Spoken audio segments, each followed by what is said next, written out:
Hello and welcome to Mock the Week. I'm Dara O'Brien. Joining this week are Andy Parsons, Sarah Pascoe and James Acaster, Ed Byrne, Hugh Dennis and Gary Delaney.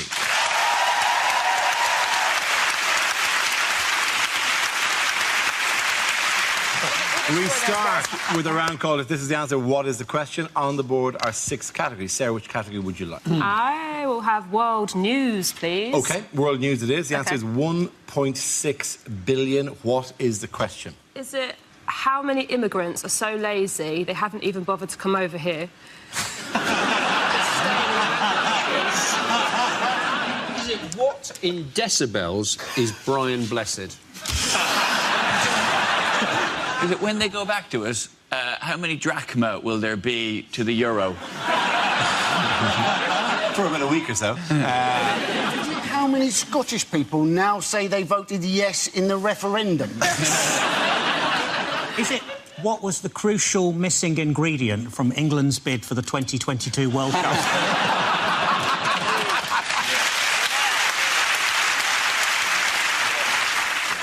Is it how much are cats owed in YouTube advertising? Is it when I went on Dragon's Den, how much did I want for a 2% share in my body hoover business? James, talk numbers. How many? What's your turnover? Well, Deborah. I haven't really got the numbers in my head. That's what they say, isn't it? Right, I'm out. That usually gets... Is it what is the count in Sesame Street up to now? We think he's just somewhere in a bar, Yeah. just still counting. Tiny Transylvanian puppet in a bar. 1.5. If you go and use a Glastonbury toilet, is it how many people seem to have used that toilet before you have? Is it what number, when typed into a calculator and turned upside down, becomes, ooh, GI?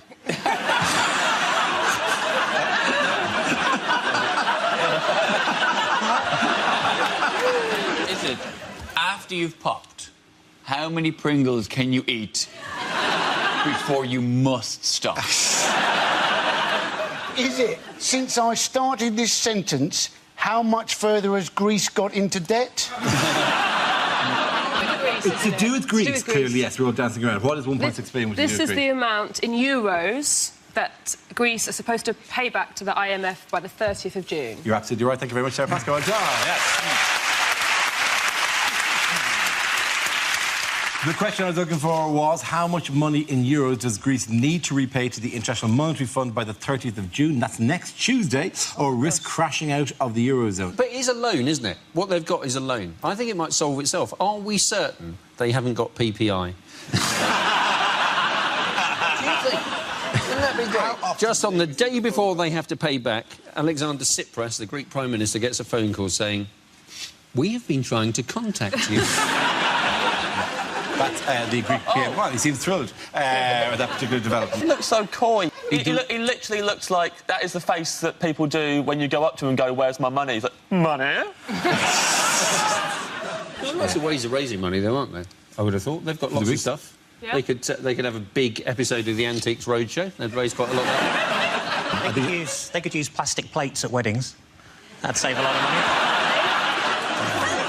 And then if they fail, what's the term called for what will happen to them? Grexit. Grexit. Oh, yeah. I like that. It's a great term, isn't it? I don't like it being shortened, because I like it when the papers call it a messy Greek exit, because that sounds like a pornography description.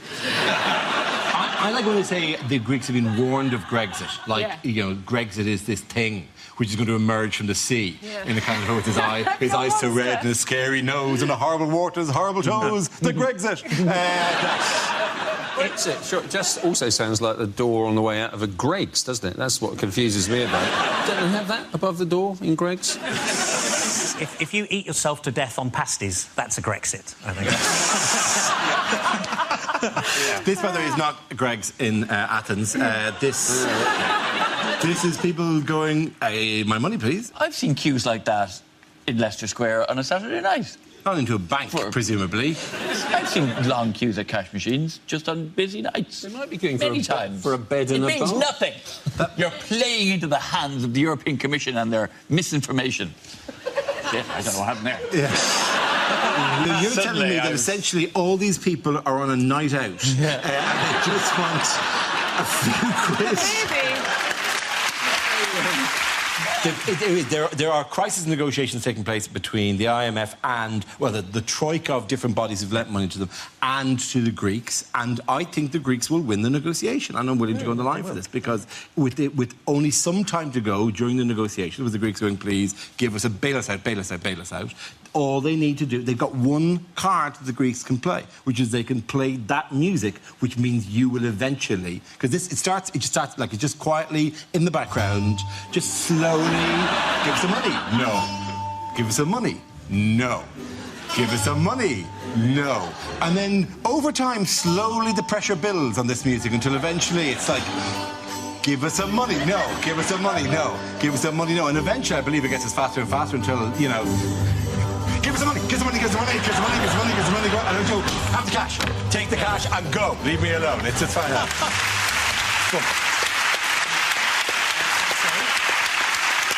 Really, I just wanted you to spend the rest of the evening going, ding, ding, ding, ding, ding, ding.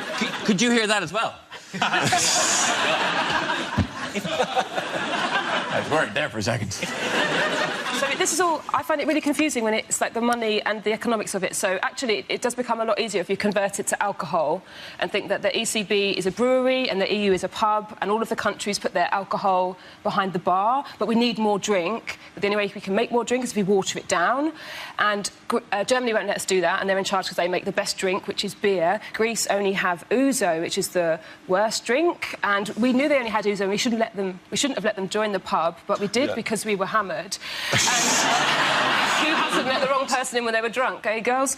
So, and now, I mean, Greece has passed out, it's too drunk, and Germany's trying to sober them up. And why can't we just kick them out of the bar? Oh, because they've started a tab and not on their cards? Like, we all started a joint account for some reason. And this is supposed to simplify things in your head. I've got this solution. So it's all much neater now. And the solution is we should let Wetherspoons sort it out. Did they not withdraw €4 billion or something last week? I mean, it's a real genuine problem. People taking all the money. And then they started hiding the money. Everybody started hiding cash. And they say in secret places in the article I read. They're hiding their money in frozen chickens. This is the strangest hiding place they had, where they put them in the freezer and they put the money into the chicken. We shouldn't know about that. But that's the whole point of hiding is it's a secret. Yeah. We live in England and we know where they've hid their money. It should not have got back to me. Can we play the music again? Oh, I love the music. Yeah, let's hear it. One more time. The middle bit. Just be so strong with it. Oh, my God, this is so...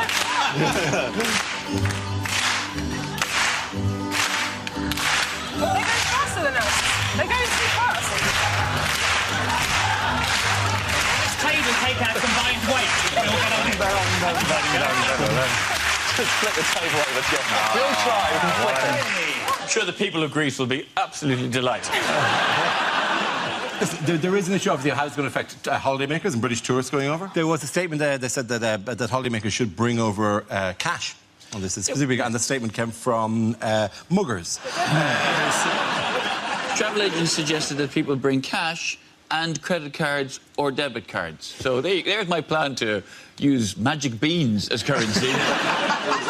What did you think we were bringing? Also, guys, if you're planning a holiday, think about getting a passport. Yes. I can imagine if you arrived in Athens Customs and said, do I have a passport? No. But I have money! Make it rain, bitches! Make it rain! Scrabbling around with their chickens. I wonder why people aren't going on holiday to Greece. And people are going, oh, well, it's cheap sunshine. But you're thinking, well, Syria is cheap sunshine, isn't it? I mean, OK, you don't maybe get the level of service there, but just think of the number of people that will be at the UK airport to greet you on your return home. I mean, it's got fantastic weather, it's got beautiful beaches, it's got fantastic food. And if you are eating out in Greece, my advice would be try the chicken. I'm sure the people of Greece would be absolutely delighted. Well, I'm sure they're going, well, the one thing we have is Muck the Week. For fuck's sakes. Through all this difficult time, the one thing we've always been able to rely on is but now they're doing our dance wrong, incorrectly. Because when that music comes on, I start doing lobster hands for some random reason. I keep doing this, like it's a pincer dance. Not getting closer.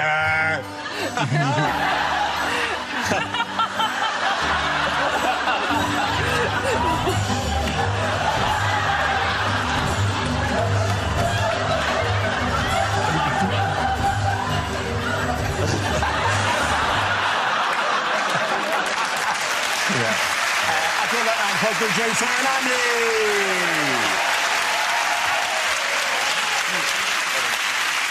Now we play a round called Your Grexits Are Here, Here and Here. This game involves James and Gary, so if you could make your way to the performance area, please. This round is a stand-up challenge. I launched the Wheel of News, and whoever it chooses to stop, one of the performers must step forward and talk about that subject. OK, here we go. The first subject is parties. Who wants to go in that? James. I went to a surprise party recently for my friend Daryl. We were all in his living room, all of us, in the dark, hiding. His girlfriend turned to us all, she went, right, he's going to be here in a minute. When he gets in, everyone jump out, yell surprise, and that will be really surprising. I argued it'd be a lot more surprising if instead of making all that commotion, we all just stood there in his living room in the dark, just...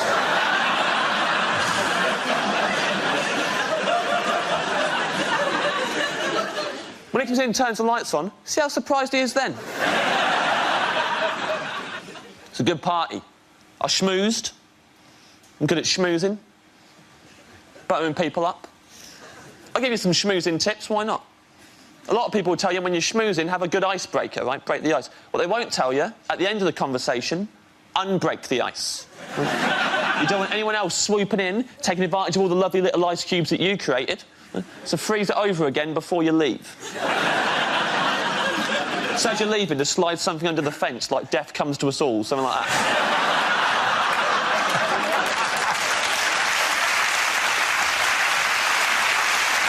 Thank you very much, James. So, Gary's left. Let's see what topic you have, Gary. Let's spin the wheel. And the topic is childhood. I didn't know what to get my little niece for Christmas, so I asked my sister what she's into. And apparently, at the moment, she's mad about frozen stuff, so I got her some oven chips and peas. And they love that. Every Christmas Day, we'd always have pigs in blankets, or as you probably call them, relatives sleeping in the spare room. Winnie the Pooh, possibly the most vindictive chapter in Nelson Mandela's autobiography. It was only after I shot the 5th zombie that I started to wonder why they were all carrying bags of sweets and ringing my doorbell.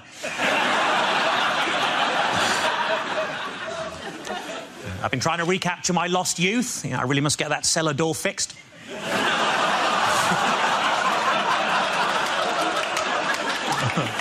One time when I was a kid, I bought a chocolate bar. On the inside of the wrapper, it said, "You're a loser." I wouldn't have minded if there'd been some sort of competition on. To make things worse, it was a boost.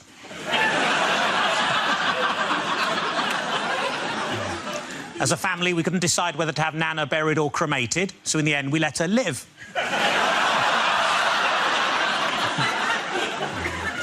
My 13-year-old cousin's already started taking heroin. It's amazing, isn't it? They shoot up so fast these days. Oh, God, very good. Points in, I'm going to go to Lady. Everyone come back.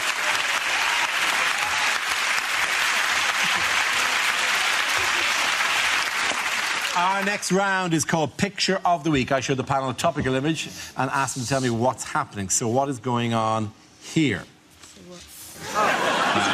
Is he going, do you want to know why I'm called Trump? Pull my finger. This is taken at Comic-Con, and this is actually a guest appearance by Sloth from the Goonies. Are you sure he's not just showing how he got the money into the chicken? Really gotta get it up there, right in the eye. You really just gotta get it up there. That's it. They've asked him, Donald, how many Mexican immigrants is too many? Is the caption, what's orange, angry and never going to be president? No, the picture is Donald Trump has announced he's standing for the Republican nomination as president in the election this year. Did you watch the speech? His magical, glorious, all-welcoming speech?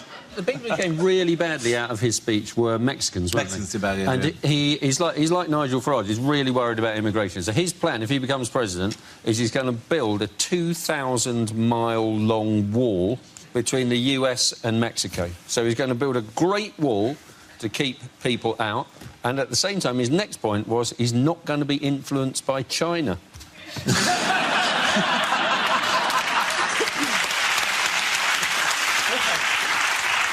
Who is he going to use to build the wall? I would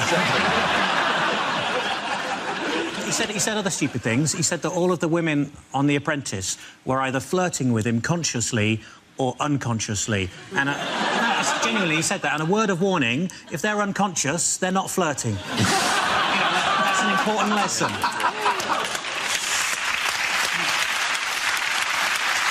Ultimately, it's going to come down to Bush versus Clinton, isn't it? In a nation that fought a war to rid itself of hereditary rulers. Jim speaks fluent English, fluent Spanish, doesn't he? So 2 more than his brother George. Jeb Bush is quite multicultural for a Republican, though, isn't he? Yes, he is. He's married to a Mexican, which just goes to show that in America, Mexicans do all the jobs that they don't want to do. In other news, which iconic building might need to be shut soon? Well, it's the Houses of Parliament, isn't it? It is the House of Palace Parliament. of Westminster. I never know the difference. I know, the Palace of Westminster was the entire thing, So the building needs repairs. It does need repairs. It's all kind of falling apart and full of mice. It was originally a royal palace. I don't know why I'm telling you all this. Are we on a tour? Yes. I know. I used to do tour guides. So you actually work as a tour? Yeah, for about 4 years. In there? Is you working No, on London buses. So pointing at stuff. Oh, you were doing that thing? Yeah. And Parliament's incredible to talk about. It's perpendicular Gothic, which was influenced by the... Yeah. Please tell us more, Sarah. This is where we came to watch Mock of the Week. So it was influenced by a tiny bit of Westminster Abbey. There's 8 Japanese tourists who haven't been getting anything else and are now going, oh, very good, yes. Finally. When you say it used to be a royal palace, So are there the king used other to live palaces that aren't royal? Yeah. Are there? Crystal Palace? Yeah. Very good. Very good. Yeah. The Palace Tandoori, that's down near my way. What have they found inside there? Mice. It's infested with vermin, or at least that's what the rats say. With mice, moths and foxes. Foxes are running wild within the palace. That's not surprising. Just scavenging members of the Lib Dems who seem to have fallen away from the group. Well, we had 8 when we arrived here, but one has been picked off by the rest of the foxes. 3 billion's worth of repairs that are needed. The very minimum. And then there's 56 new SNP MPs who've been celebrating their arses off over the last 2 weeks.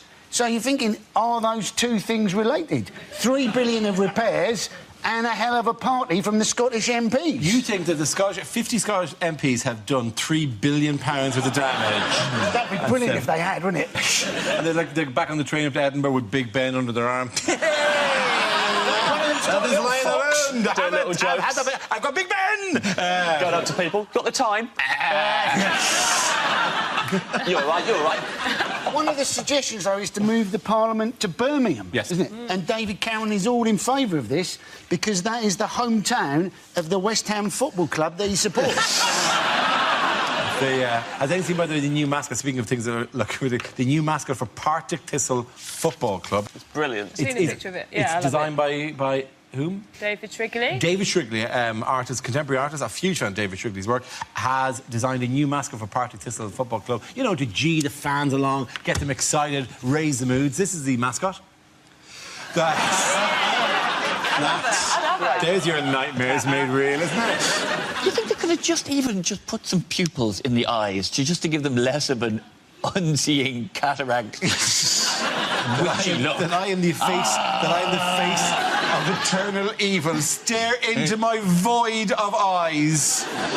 And the thing is, because it has to be, it is an important job. Like, not only because, you know, you're geeing the crowd up and you keep them well entertained, but often, and this is one of my favourite things on the internet, people do collections of these, often the mascots will be required, usually because they have forgotten to get off the pitch in time, to stand at the minute's silence if a minute's silence is being held.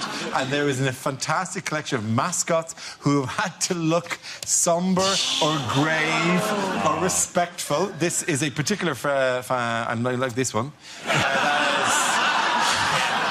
That's the Bradford chicken. Billy Bantam, I think he's called, looking very disappointed with it. He's upset because some Greeks have just stored money up his bottom. The next one is, again, very serious.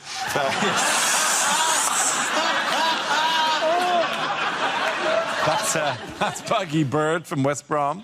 And give me one more. That is the West Ham Hammer, looking respectful, but is unable to change his face, which has a joyous bounty. Oh, I'm a quirky hammer, I'm a jolly hammer. But, you know, there's times for reflection as well. OK, then around the point's going to Ed here, Gary!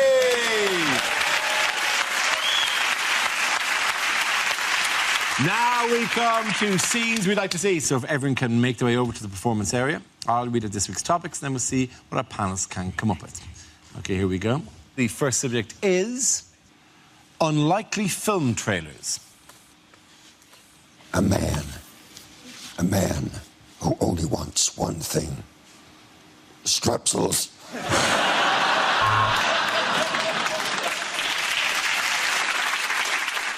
In his toughest assignment yet, Peter Parker has to pick a peck of pickled peppercorn.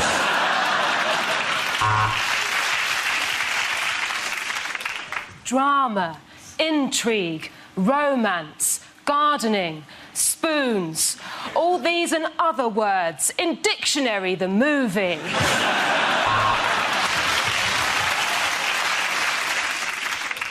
All your favourite administrators are back in Human Resources 2. This time it's personnel. When a hairpiece gets possessed by the devil, there'll be hell to pay.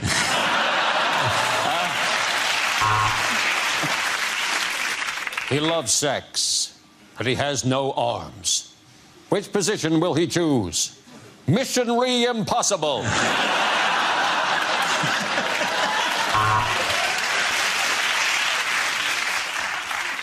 If you see one film this year, then you're probably a new parent. It was a love story that crossed the species barrier. He was a man, she was a cow. Coming soon, Beef Encounter. Coming soon, a 3D film where you don't get bored halfway through and lift up the glasses just to see what the screen looks like without it. Every Year I Love You More, starring Michael Jackson and Benjamin Button.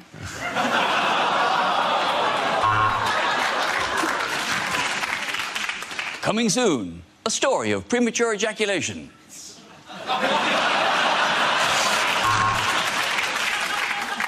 The Grand Budapest Hotel. Brilliant, The Times. 5 stars, The Guardian. The beds weren't made, TripAdvisor.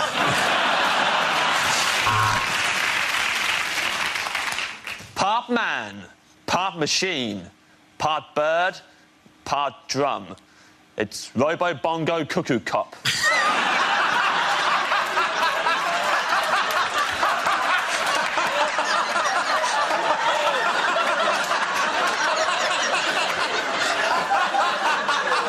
Thank you very much. A group of Greeks try to get away with their money.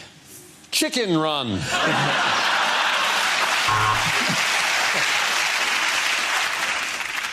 My Dad Pictures presents. Your man. I know him from something. Anyway, him and a woman. I think she was in ER. Maybe it was House. She was definitely a doctor. Join forces to fight. I know him. He's gone awful old looking, hasn't he?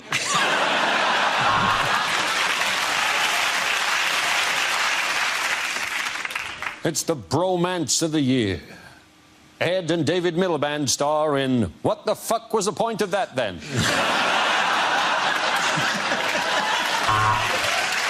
OK, the next topic is things you wouldn't hear on the radio. Mime.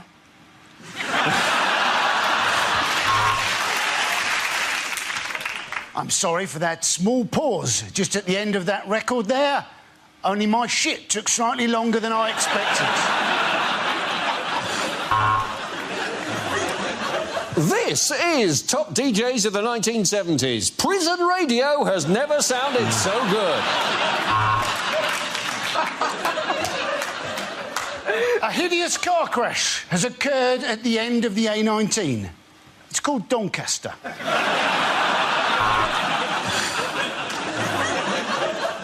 Another shipping forecast issued by the Met Office at 23:43 on Saturday the 8th. It's going to piss it down. You're listening to BBC Wiltshire because your car radio has lost reception to what you were listening to.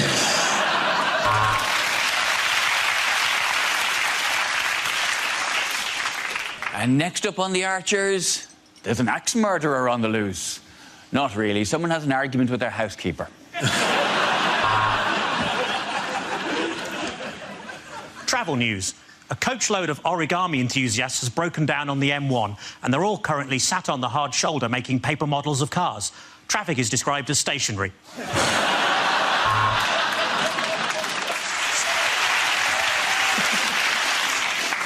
You're listening to Saga Radio. You're listening...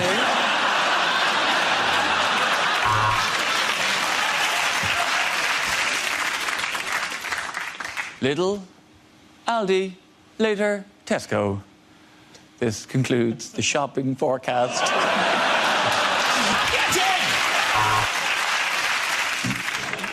Have you been injured at work? Maybe you should turn the radio off and concentrate properly on what you're doing. But you're dead. We're all dead. We've all been dead from the beginning. You've been listening to the final ever episode of The Archers.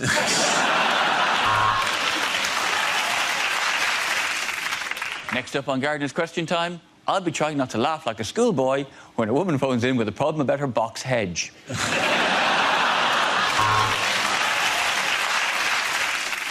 This is local radio, it's 4 a.m. and no one's listening. Let's play Say Something Racist Roulette. Due to tomorrow's BBC strike, tomorrow's Today programme will be today's Today programme, but called Yesterday.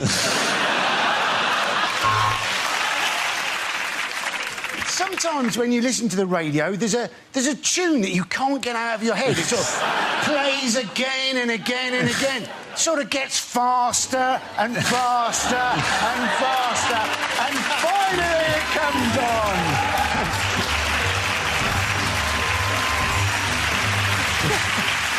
OK, give that round of applause to James, Sarah and Andy.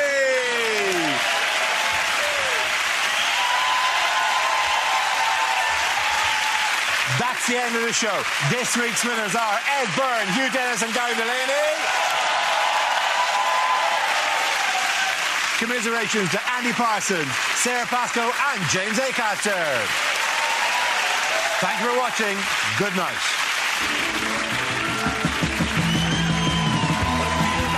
With a satirical review of the week's news, Sandy Tolsvig shares her last ever edition of the News Quiz tomorrow evening at 6:30 on Radio 4. On BBC 3 now, kick about fun to be had with Russell Howard replaying sporting good news.